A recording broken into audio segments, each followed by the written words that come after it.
21, we are looking at the story of baseball through a countdown of some of the greatest players in history. The Baseball 100 is a one-of-a-kind work by award-winning sports writer and lifelong student of the game, Joe Posnanski. He tells the story of the sport through the remarkable lives of his 100 greatest players. Joe joins us live. Good morning. Hey, Joe. Good morning. Well, I guess real quick, tell us about the methodology you used to determine this list. Well, it really was a couple of different parts. So there is the statistical part. I heard you say something a little bit about that earlier.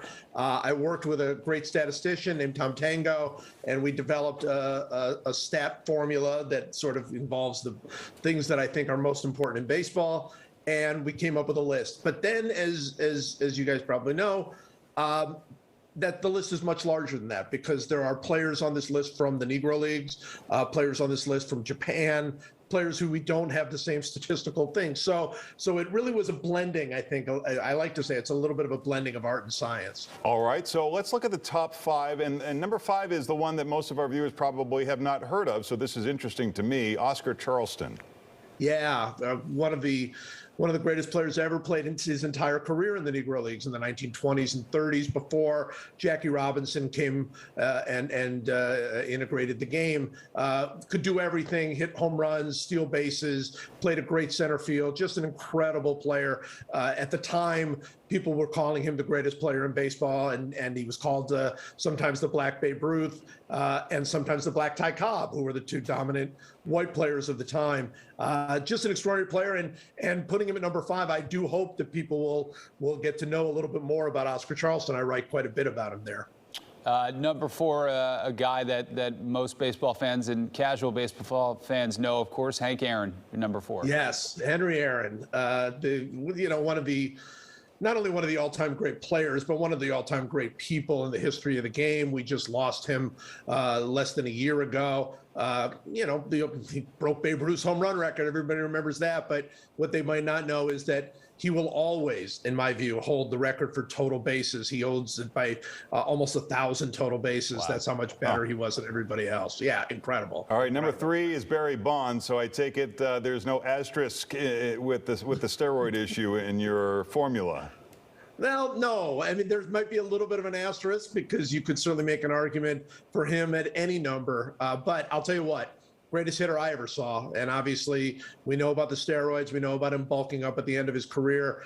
But he was a great player throughout his career, did everything. And then at the end, when, as we're watching him break the home run record, you couldn't handle him. I mean, he literally was intentionally walked 120 times one season. Managers just gave up. There was no hope in even trying to get him out. If there's any mild surprise on the list, it's that Babe Ruth is not number 1. You got him at number 2. There you go. Yes, that is one I have found myself arguing a lot, which is, number 2 is pretty good, I think. I dominated the game like nobody else. I mean, in his time, would hit a couple of years, he hit more home runs than every other team in the American League. And he was a great pitcher before he started as a great hitter. So there's a very, very good argument for him at number 1, and I get it, and I certainly would not blame anybody else for putting him at number 1. But I have somebody else at number 1. And that person is, I'll let you do the announcement. Willie Mays, the Say Hey kid, could do absolutely everything on the field. Probably the greatest center fielder ever. This is the greatest catch that people are watching right now in the history of the World Series. One of the greatest base runners ever, one of the greatest hitters ever, one of the greatest power hitters ever, and also just did it with joy. You see the hat flying off his head. To me, he is baseball. You talk about what is it that makes baseball great? It's Willie Mays. He's at the very heart of that, and he's my number 1. What about Chicago representation on that list? Ernie Banks? Oh yeah, of course, Mr. Cub is high on the list, and what a joy. I got to know Ernie Banks quite a bit. He was signed by my good friend Buck O'Neill. And just was, I talk about pure joy. Ernie Banks was pure joy every single day of the year. Let's play 2.